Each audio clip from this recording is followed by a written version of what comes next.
This is a Renew Studios Network podcast. Faithful, uplifting, family-focused.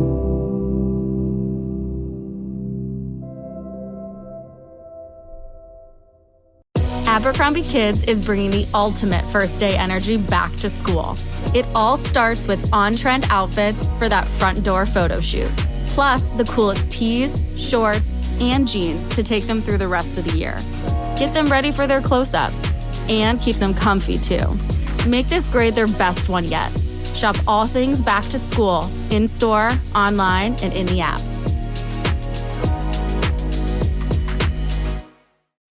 The Red Hot Clearance event is on right now at Burlington, and I'm excited for the markdowns. It's all about savings on top of savings throughout the store. This is when I stock up on styles for my closet, home decor, and much more because there's up to 70% off other retailers' prices on clearance. I mean, I'm going every day because these prices, too hot to miss. Burlington. Deals, brands, wow. Styles and selections may vary by location. This is a Rogue Media Network podcast.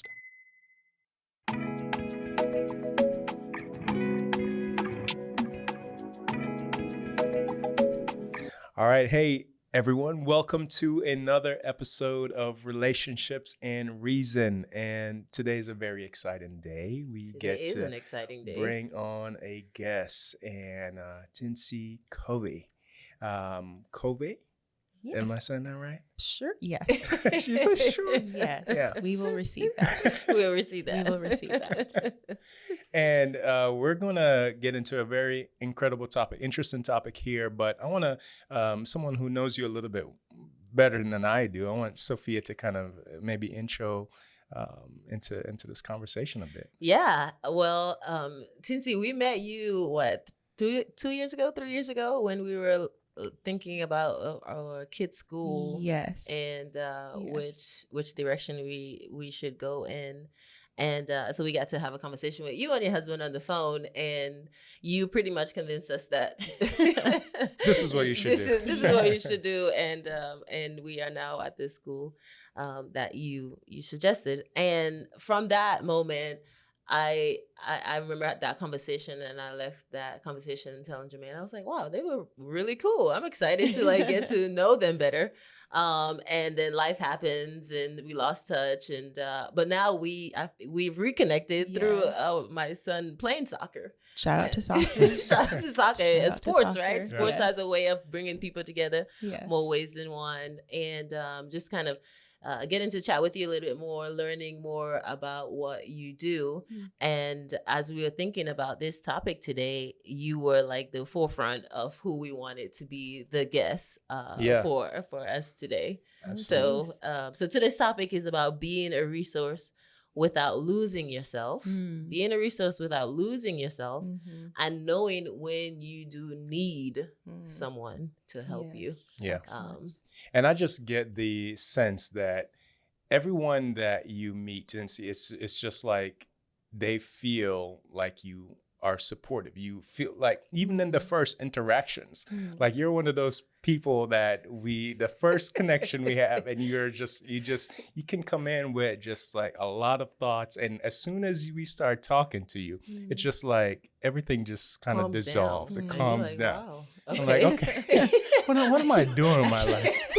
What's going on? You can breathe now. Yeah. And there's more reasons for that besides your personality. Yes. And that could be in what you do. So can you tell our audience a little bit about yourself and what you do?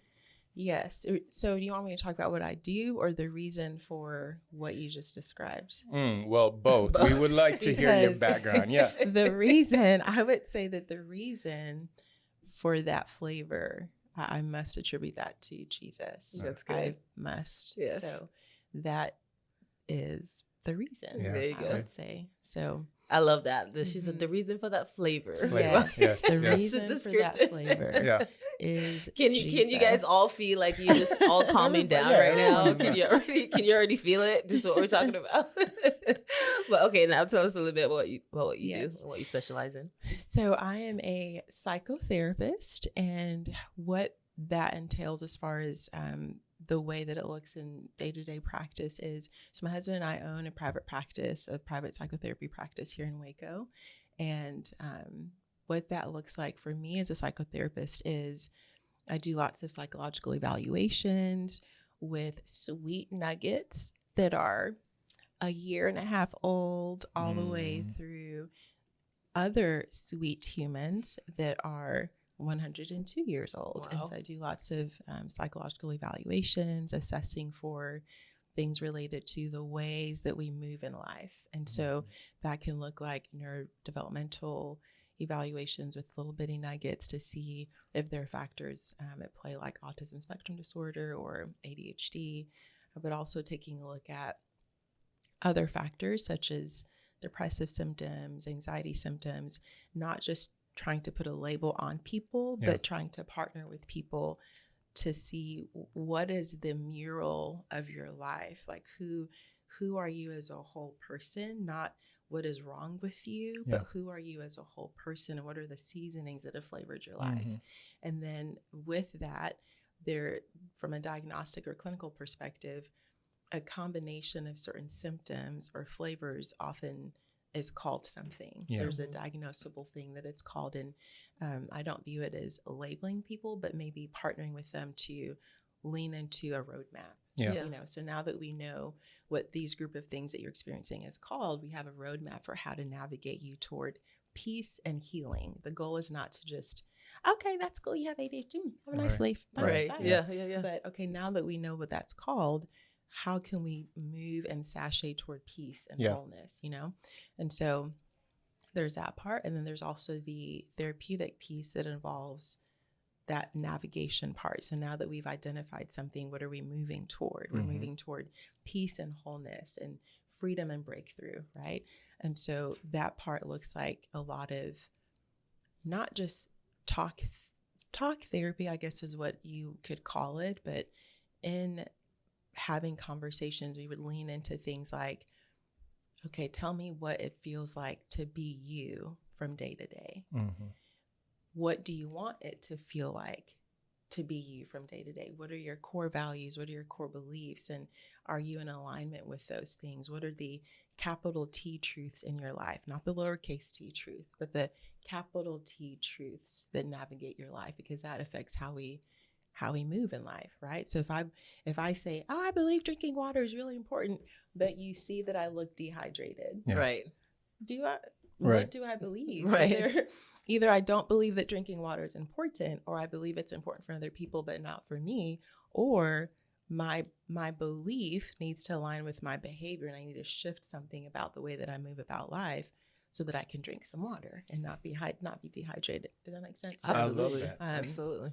That's kind of the goal, is to help people identify what are your core beliefs, what are your capital T truths, and are you leaning into them? Yeah. Because when we're not leaning into those things, there's dissonance that causes distress, that causes all sorts of things to come to the surface that are not delicious. Not delicious. So that's part of the journey. And so in that, conversations involve, again, what does life look like for you day to day? And so questions involve things like, are you moving? Do you move? What does movement look like for you? How active are you? Because being sessile, our bodies, unless there's a medical reason why someone is not able to physically move, our bodies don't like to remain sessile. So do you have the capacity for movement? And within your capacity for movement, are you engaging in that way? Because that affects your holistic health. And then in addition to that, speaking of water, do you drink water? Are you hydrating yourself? Are you nourishing your physical body the way that it needs? And then other factors that involve asking questions like, what are other medical conditions that might be impacting the way that you navigate life? And what's the flavor of your life? What's the flavor of who you are? And again, what are your capital T truths? And that is what psychotherapy looks like. Wow. With me. And then there's several other clinicians at our practice as well. There are 5 of us total. And then, everyone has a different style. Yeah. But that is our overall vision, is to help people move peacefully and efficiently toward freedom, wholeness, and rich peace and breakthrough. That's really good. It feels like a very holistic approach. Definitely. If That's I, the goal. someone that is not I'm not in the industry, or really, I feel like this is one of the deeper, more deeper conversations. Even we just started that I've really understood of how to think about psychotherapy, and hearing you say that, I've kind of categorized it in my mind. And so it sounds like the partnering in order to understand. Yes. There is the roadmap that is you help again and partner to almost define and understand further. And then while you were describing this, it's almost like the paths that you select in order to get there, the streets or the different pathways that aligns with the individual's lives. Yes, exactly. In order to do that. And so, and also thinking about it holistically in a sense of it's not just mentally, but perhaps what's a part of your body, your food, maybe your relationships and so forth. Yes, So exactly. very interesting. Now, why did you get into this profession? What was your driver, your motivation in getting here? That's an excellent question. So or I would say my original path was in line with medicine. Yeah. So I decided when I was really young that I wanted to become a physician. And the reason for that was because I spoke with family members that are physicians and said, "Oh, why do you do what you do?" I remember asking my aunt, why do you do that? Why are you a doctor? And she said, "Well, sweetie, I like to help people." And I was like, "Oh, okay." And then my mother is in the medical field as well, and she's a nurse. "Mommy, why are you a nurse?" "Oh, I like to help people." "Oh, okay. Well, I guess I'll be a doctor. I want to help people too." So from a young age, I knew that I wanted to help people. So those were the examples that I had where if you want to help people, you're in the medical field. And so that's what I pursued. I would say that was those conversations were the catalyzing agents for that. So I pursued that. So that meant for middle school, high school, my track was medical school. I've studied at Baylor University for undergraduate degree, and the program I was in was a pre-med program. Finished that program, getting geared up to hop into medical school. And then at that time, I remember working at Providence Hospital as a physician's facilitator.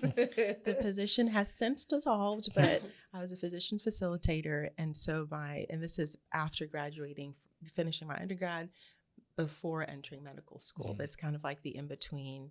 I was literally supposed to sashay into medical school in a couple of months. And I remember I was working with a doctor who said, "Teensy, every time I come up here, you're always in a patient's room. Why are you always in a patient's room?" And I looked at him and said, I thought we all wanted to be in a patient's room. That's not what we're supposed to do? Why? What's the problem? Yes. And so then he went on to describe, well, you're always in a patient's room, but then if I ask you about a patient, you know not just their lab results, but you know their favorite color. You know the reason why they declined that lab is because of X, Y, and Z reason. Right. You know the triggers, all these things that you gain because you talk to people all the time. Yeah. And I was like, oh, okay. Thanks for sharing that. Right. Thank you for sharing that. But then he went on to say, so what I encourage you to do is lean into something that taps on that. Wow. And he said, you will be an excellent physician, but I think that you will find it not fulfilling. Oh, wow. And so that was a very powerful conversation for me. I'd never considered doing anything else prior to that. And to me, it highlighted, okay, well, several things going on there. There's, the relationship with a colleague, or actually my supervisor, calling something out that I didn't see. Yeah. I didn't see that. I like talking with people. Right. I'm going to be a great doctor. But he redefined it using terms that I was familiar with, but a category that I was not familiar with.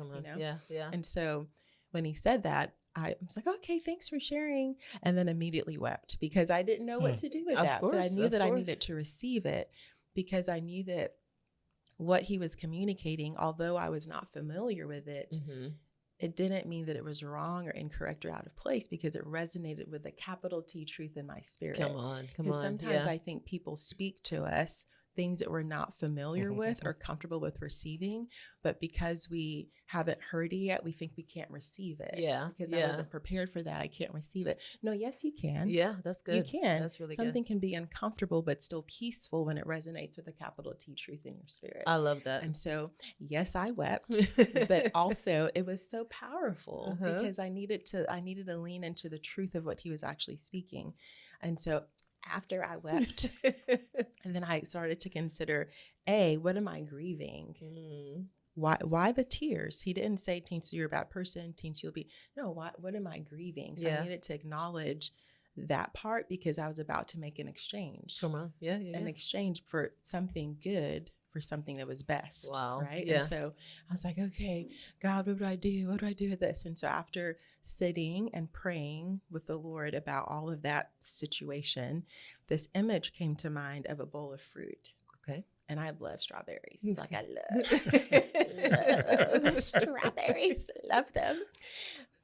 Love strawberries, right? And so in the bowl, so 2 bowls of fruit, 1 bowl was just strawberries. And I was like, yes, amen. Yes, Jesus. And then the next bowl of fruit was strawberries and then some other fruits that will remain unmentioned. Some that does not like very they much. were fruits that are passable. I mean, they're not disgusting. Okay. But are they as delicious as a strawberry? No. Okay. No. Okay. So there's a bowl that had some strawberries, but just, the unmentionable fruits. And then another bowl that had all strawberries. And I, again, wept because I was like, I know what this means. And so for me, medicine, becoming a physician would have been the bowl of fruit with strawberries and other unmentionables.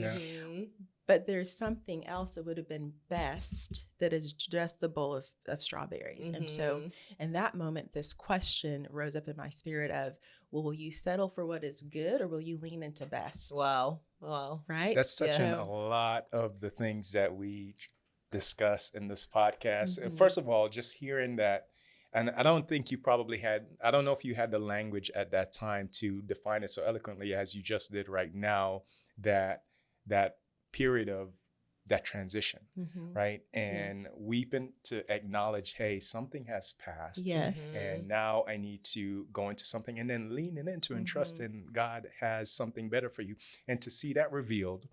And we talk about, Sophia and I talk about this all the time here, we can do good stuff all the time, or even especially in ministry. When we think about ministry, there's a lot of good things that you can do, but are you doing what God called you to do? That's it. Yeah, that's really good. And that is special. I love that. And a couple of weeks ago, I think we did a podcast about coaches speaking into our lives. Yes. Yes. To guide us in ways that we didn't even see, right? Or know that it's possible. And, we talked about a coach saying to me, you can play in college. I didn't come to the U.S. thinking I was going to play in college, but those words just kind of like, okay, well, I guess I'll try to go, right? Yes. And so I love that you said that, this physician spoke that into you and it made you consider. And I think, sometimes we get stuck doing things because our family have done it. My grandfather was a pastor, my dad, everybody. So now I have to be a pastor or whatever it may be. And with you, everybody's in medicine, you're like, okay, well, maybe this is what I'm supposed to do, right? And it wasn't even bad, right? Yeah, so it wasn't absolutely. It wasn't that I lacked goals or vision, but was it what was best for me? Yeah. It just and the interesting thing is, so my family's from Nigeria. I'm from Nigeria. That's where I was born.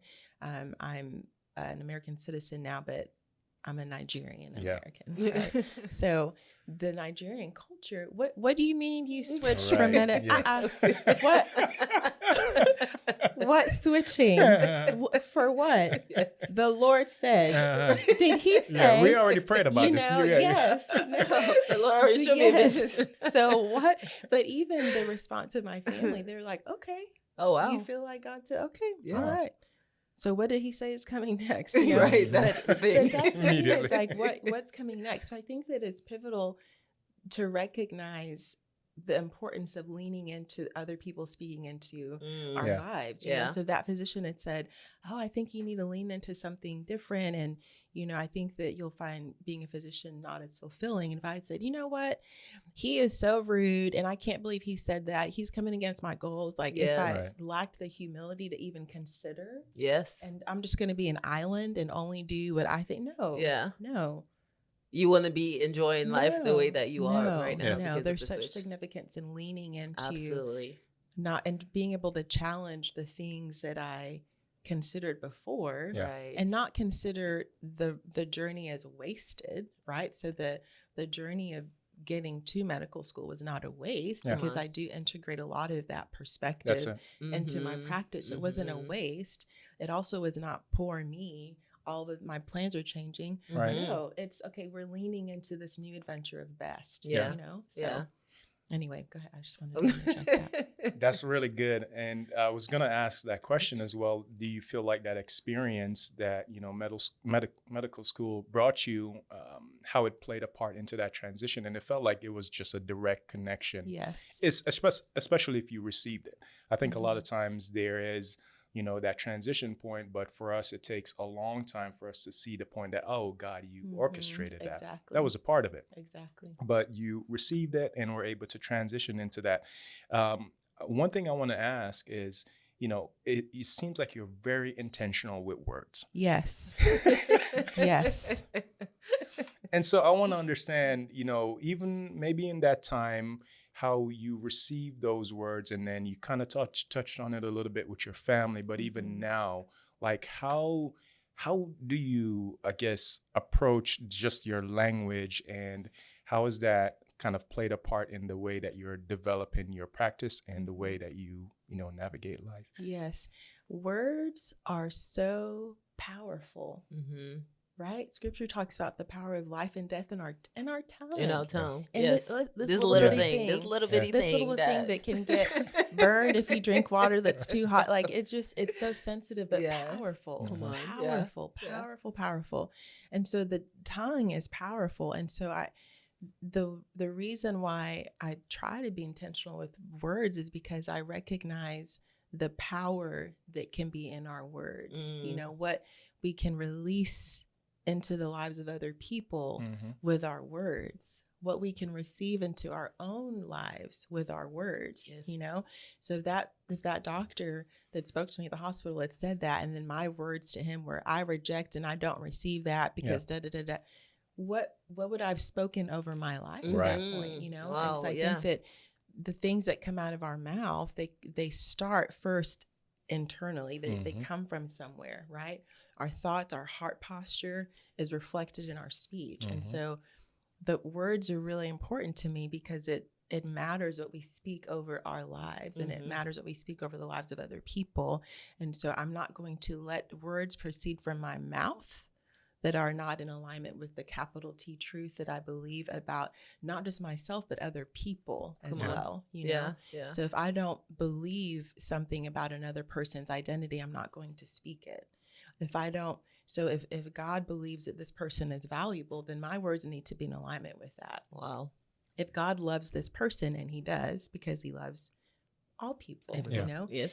Since God loves this person, then how can my words be in alignment with that to honor God and to honor that person? Yeah. Does that make sense? Absolutely. Is that what you're asking? Yeah, absolutely.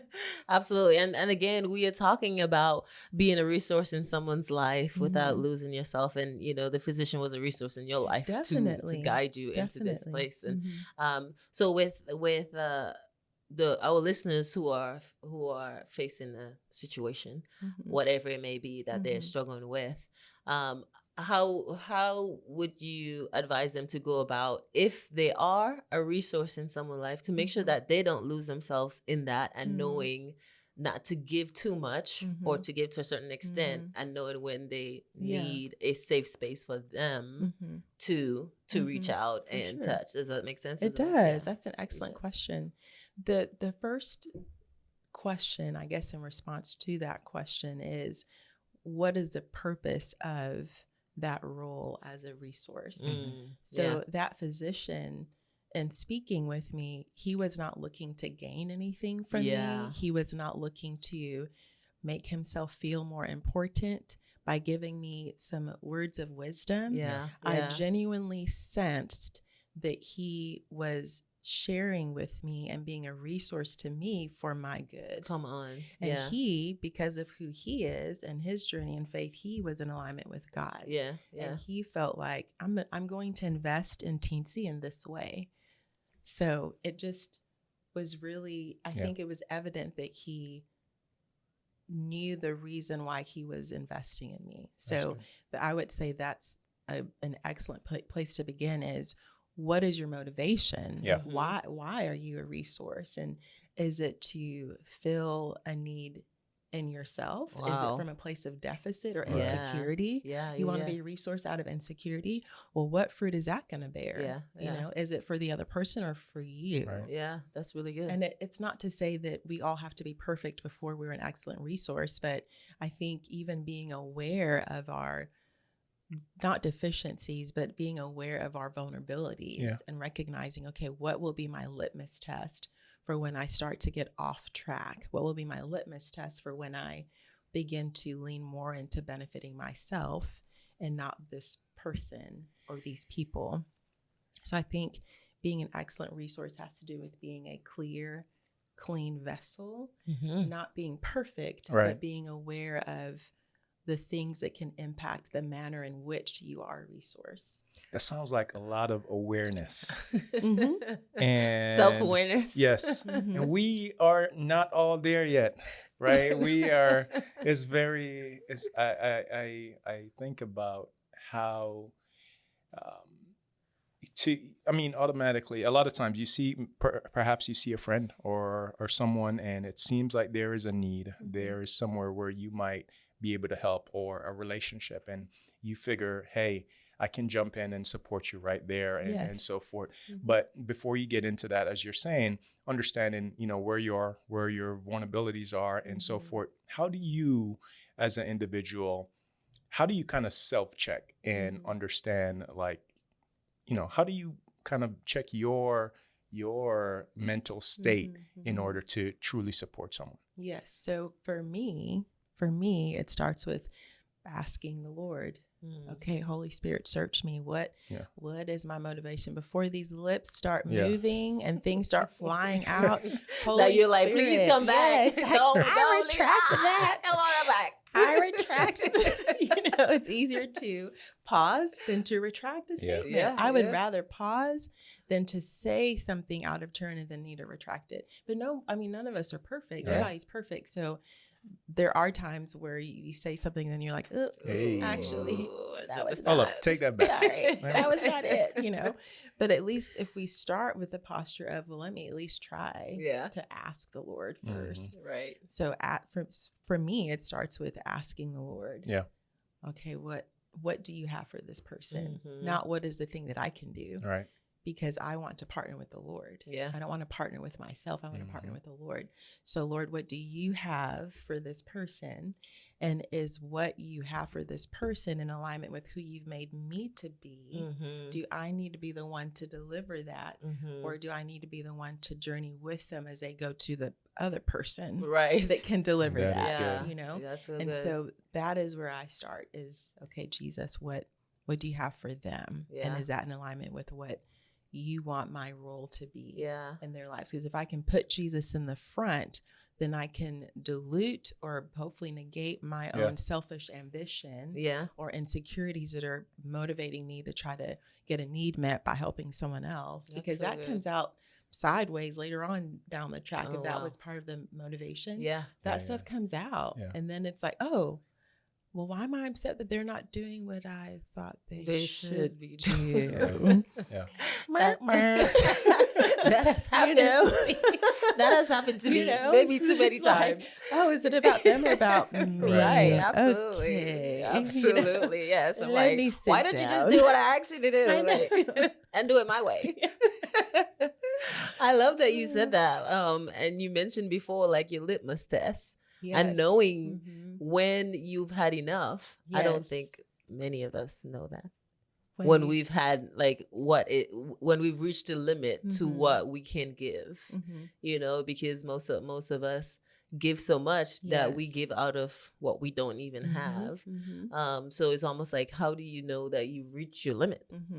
How do you know where should you cut the line to say, okay, I don't have anything else anymore to give? Yes. So I think that there's work that we do before that point so that we can recognize perhaps as that point is coming up. So for example, I'm talking a lot about water. I do thoroughly believe in hydration, but also I'm talking a lot about water. But so if I believe that if I see this person in front of me is clearly dehydrated, and I do believe that my role is to offer them water, but I neglect my nourishment from the Lord in doing so, then my capacity is compromised from the beginning. Wow. So I'm pouring out to someone else, but what am I receiving from the Lord? Right? Yeah. So scripture says we love your neighbors as yourself, not love your neighbors and then treat yourself like trash. Yeah. No, Wow. love your neighbors as yourself. Yeah. Right. That's really good. So how can I'm loving this other person or being their resource, and then I also hopefully giving myself water as well. So if I'm doing that and I begin to sense, I'm a bit parched, feeling a little bit dry, my tongue feeling dry at the top of my mouth. What is this? Wow. What is this? That's really good. Is it that I'm giving too much, or is it that I'm not hydrating enough? Did I outrun the grace of God for me in that situation? That's good. And so it may not even necessarily mean, okay, time to dip out. It may just mean it's time to pivot. Yeah. I need to pivot something. Yeah. So when that's happening, the things I lean into, okay, what do I feel in my spirit? What do I feel in my body? What do I feel mentally and emotionally?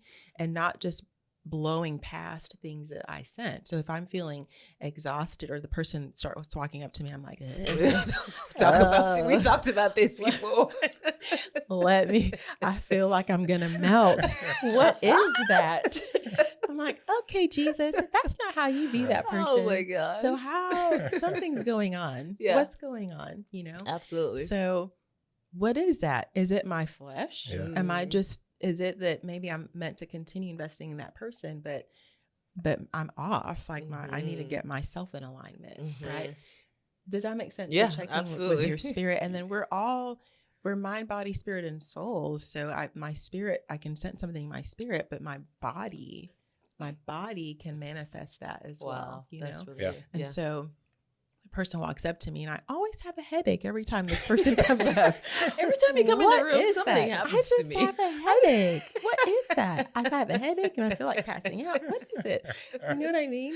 Yeah. we just had that conversation. Leaning into that versus just, because I think sometimes we try to blow past it, and I'm just going to muscle through it. I'm going to do it for the Lord. What are you doing for Jesus? Yeah, come on. Because I'm Because that strong, comes right? out, I'm the yes. strong one. I I'm need to strong. help. Yeah. But where did that strength come from? Yeah, come on. The Lord. Yeah. And then, but when there's a shift from relying on the Lord and then you start leaning into your own strength, that's a different flavor that person is getting. Right. Yeah. They're not getting the same quality. Wow. It's because you're not giving of the Lord at that point. It's from yourself. Yeah. Yeah, you know? that source. So- That is so good. It is. It's allowed me to think very different. First of all, there's just that starting point where you are thinking about in any type of relationship, and when you reference that scripture, being able to love your neighbor as yourself. Yes. And I'm thinking about just true love of self in a way that you want to give yourself the best. And a lot of times we think, when we have a relationship, it's going to be reciprocal, or right, and we're going to get. And a lot of times we're going into that relationship because we're expecting to get something from that person. Right. But I Yes. love the fact that your starting point is the Lord, because that is the best source. Yes. And so if we can acknowledge, first of all, that, hey, I'm going to truly get the wisdom, insight, knowledge, the grace that I need from the best source. That's That's it. truly loving myself. That's it. And then I can partner with you or walk with you in this journey that you're at. Yes. And it's going to be so much better than if I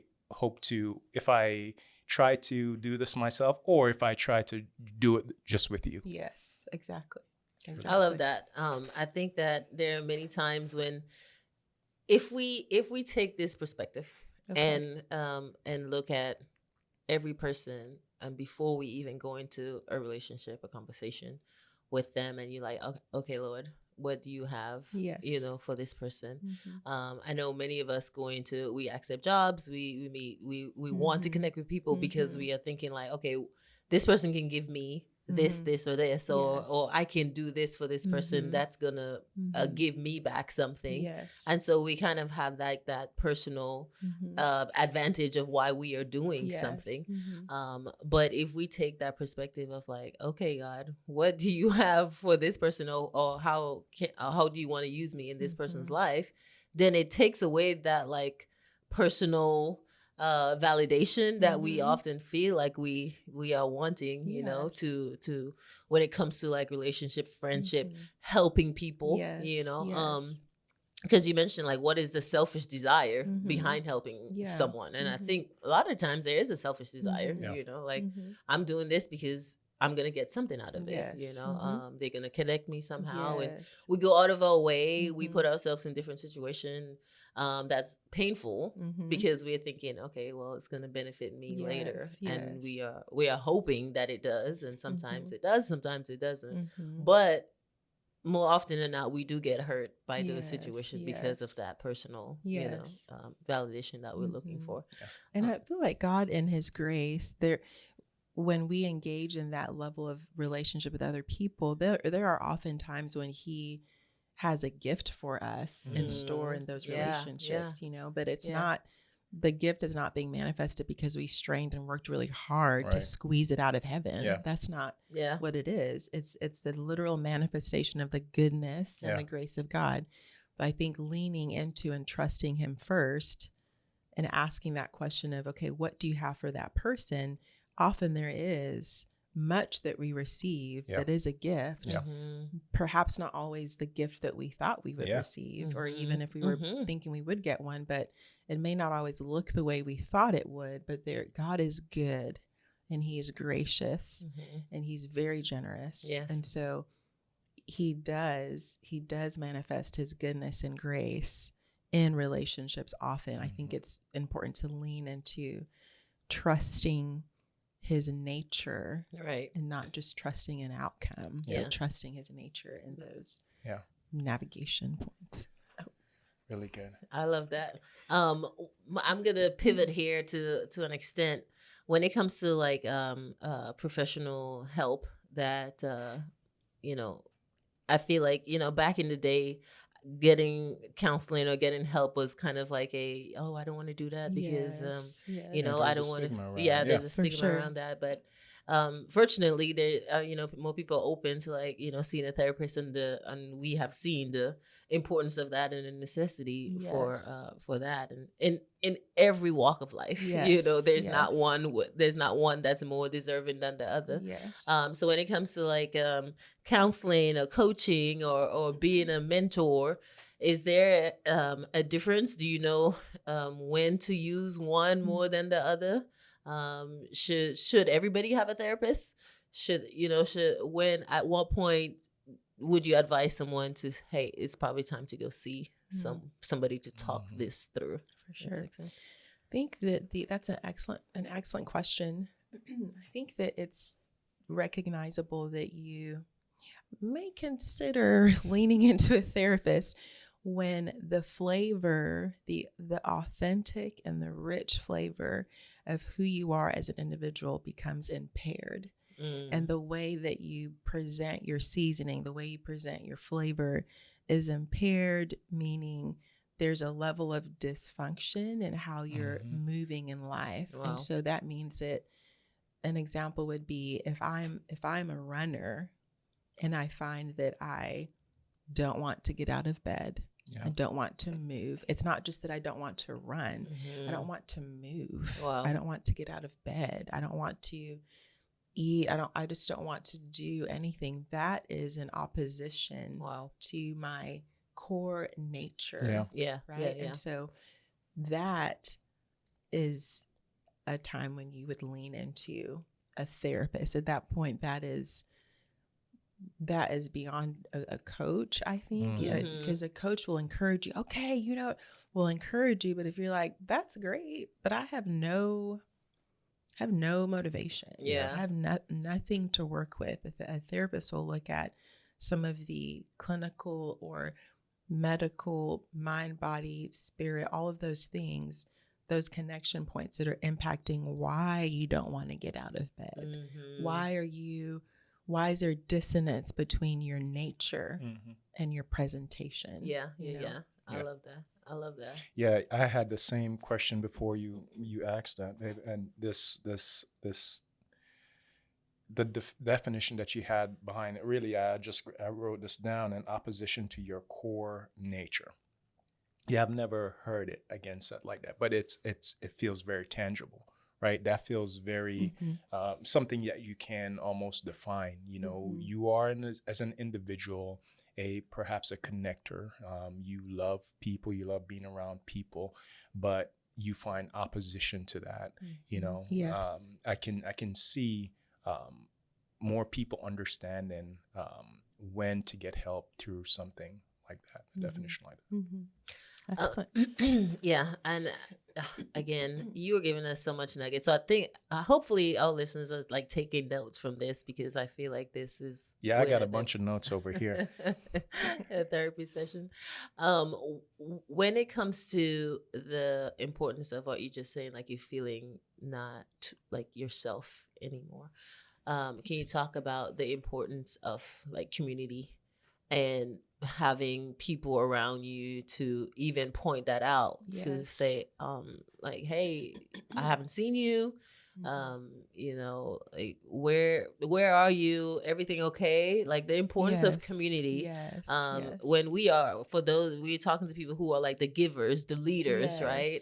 Those who are always encouraging, but never necessarily receiving those encouragements a lot. Just the importance of having safe people into their space. Is there a limit of safe people? How do you figure out a safe person?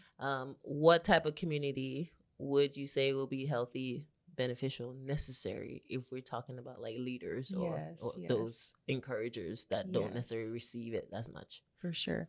A safe community, that is an excellent term. I think it also is very nuanced, right? So safety means what? So if I want to feel safe, what does that mean? Does that mean I want to be around people that will only tell me fluffy things that make me feel great about myself? Right. But they're fluffy, but are they dense by way of truth? Come on. Yeah. Do I receive challenges from other people who I know have my best in interest?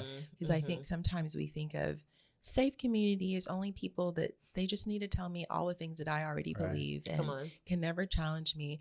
No, that's not safe community, actually. Wow. That's actually not safe community, because community needs to involve people that will raise your hands up, help you lift your arms up when you don't have the strength to do so, but can also recognize who and what your core nature is and can point out, no, that's not your stride.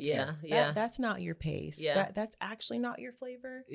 Because this is actually who we remember you to be. I love this that. is who you are. I love that. And the importance of that is, I think, is really rooted in recognizing that we can't see all of the ways that we function. Even the best athletes have what? A coach. They have a team. Even in track, where there are individual events, you're part of a team, right? And so we need people, we need community to let us see what we look like, because we can't see all parts of ourselves. I can't see the back of my head. If I want to see, I'll be, Sophia, can you see what this twisty looks like back here? I can't see that. But if I say, well, I can look at my arms, I can look at my perspective of myself is very limited. So our views of ourselves are very limited, even when we believe we're hearing from God. Wow. Even when we believe we're hearing from God, Scripture says we all hear and see in part, not in full.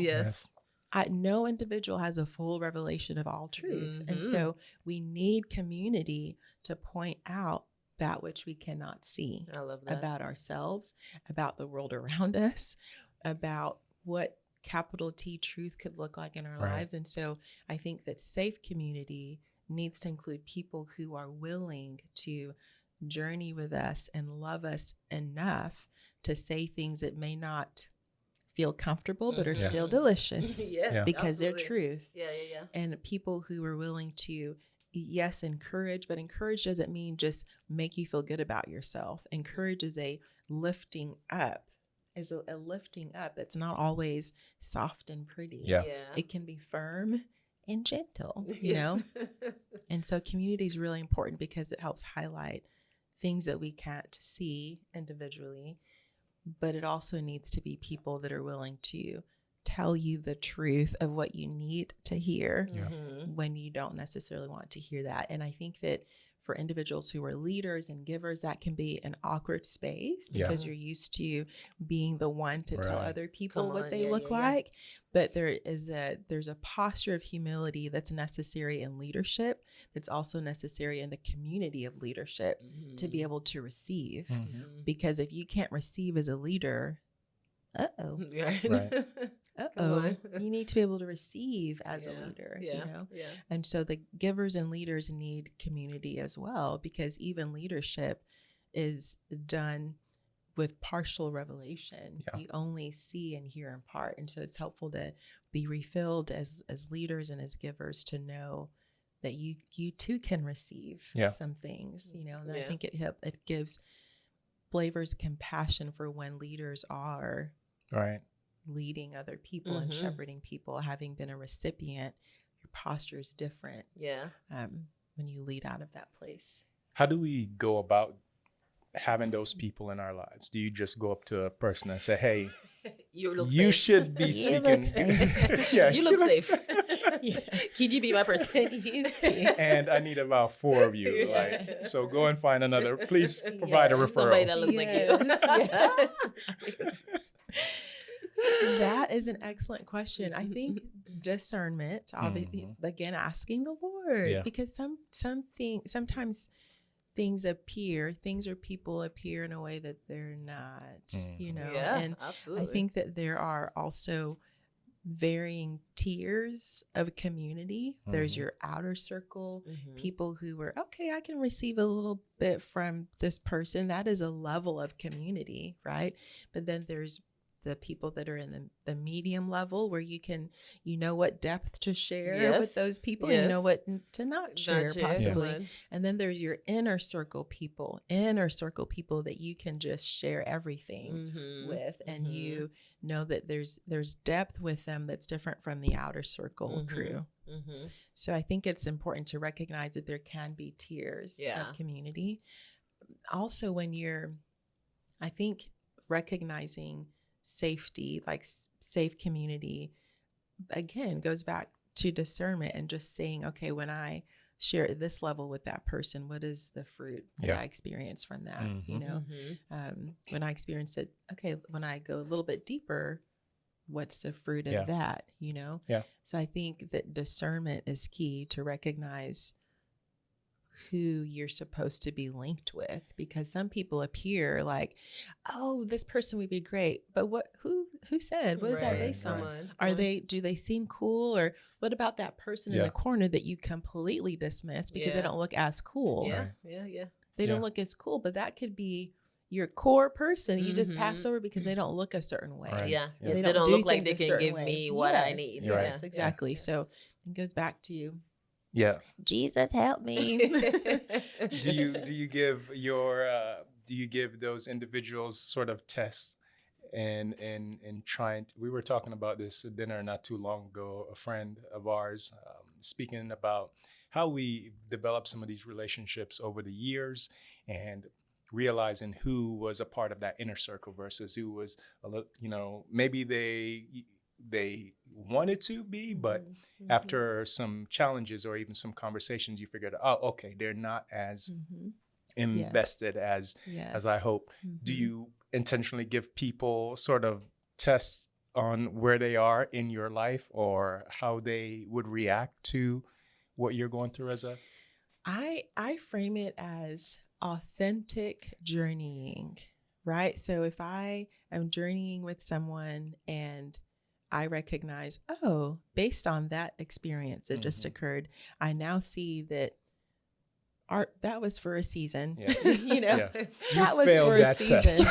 That was for a season. Who failed? You or me? One of us You failed. know? So I don't it could even be. view it as failure. It's That's just right. okay. Well, That didn't work out. because at some point I believed I heard from God, right? At some point we believed that we were meant to journey together. So yeah. it doesn't mean, so then do I go back and say, okay, did I miss God or did you miss God? Are you in sin or am I in sin? You know, but sometimes it can be, oh, maybe that was our portion for that season.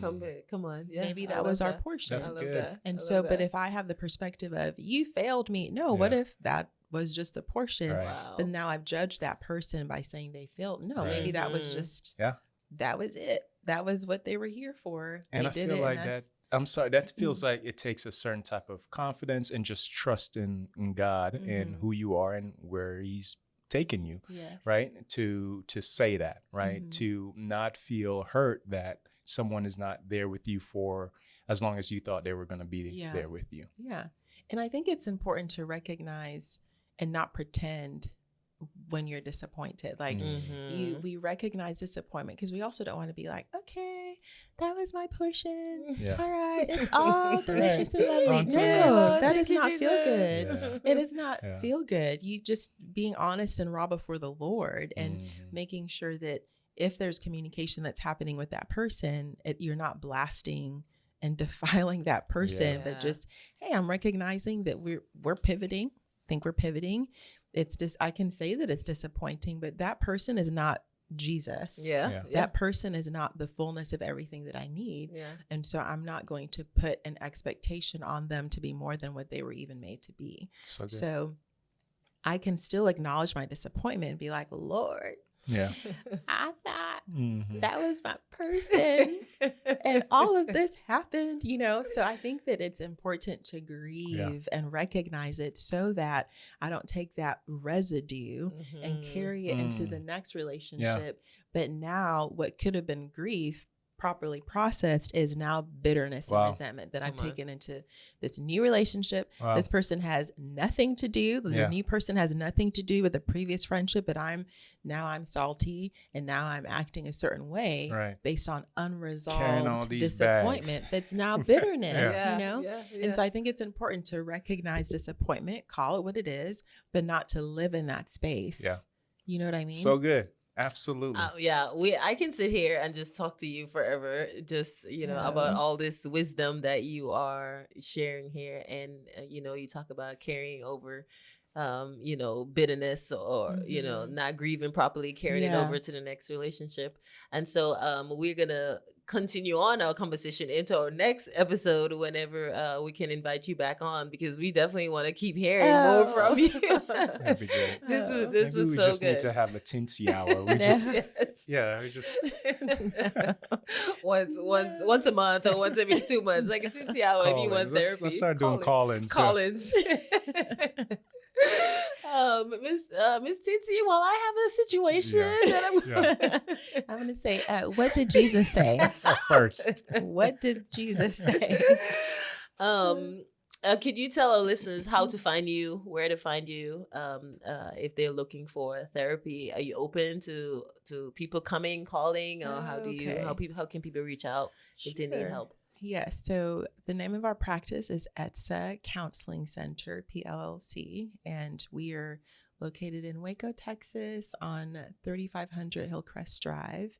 We do have several clinicians at our practice, so it's not just, I'm not the only clinician that's there. So if someone is interested in meeting with either me or another one of our lovely psychotherapists for therapy, they're welcome to contact us at 254-447-4539.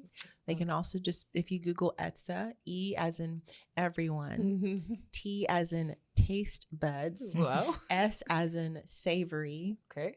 A as in always, Okay. and H as in hippity hop. You didn't think I was going to say that, No, did not. you? Not I at had all. to change it up a little bit.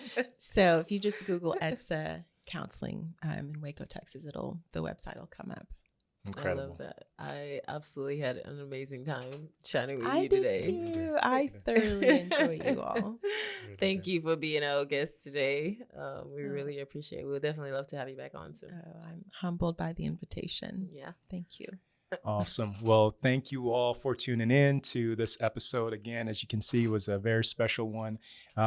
Feel free to subscribe and then also share this podcast with whoever you think should listen in. But once again, thank you for all your ear time, and we're grateful.